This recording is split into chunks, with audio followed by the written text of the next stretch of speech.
Burnout is a big issue nowadays, and physicians' lives are very stressful. Even if everything goes smoothly, it still can be anxiety-provoking and therefore stressful. For me, one of the things that's helped me ever since I was very young, and when I say young, I mean grade school, was the art of introspection, to disconnect from what's actually going on at a given time so that you can sort of get centered and re-energized.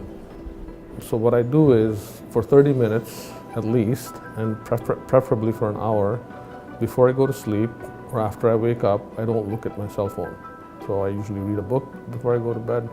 When I wake up, usually I do my morning ablutions and I meditate for 10 minutes.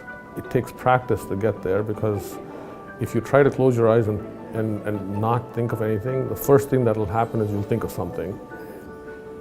Sometimes I do a very complex surgical procedure. It's a life and death procedure, or a procedure where a small mistake can render a patient paralyzed. When I'm at the scrub sink, for example, I take a moment, I don't talk to anybody, and I do the exact same pattern of disconnection. Now only it's for like 10 seconds. The big byproduct of being able to do that for 10 minutes and getting it down so you can actually disconnect at will. It's like waking up after 8 hours of dreamless sleep.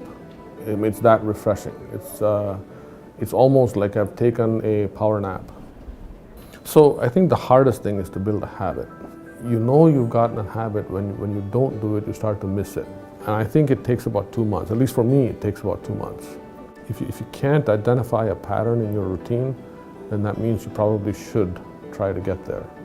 My job also has taught me a lot about efficiency. I'm very, very conscious of time. I try to take the 15, 16, maybe 18 hours that I'm awake in the day, and I've worked very hard on parcellating that time so that every minute is useful, or at least every unit, however, whether it's a 1 minute unit or whether it's a 15-minute unit, is useful. I've done something. I recognize that you also need to sit back and do nothing. But again, we go back to what we started with, that meditation and the evening and morning hours, that's the nothing time. And it's very important. And I just happen to put all that nothing time together in a way that's also meaningful and energizing.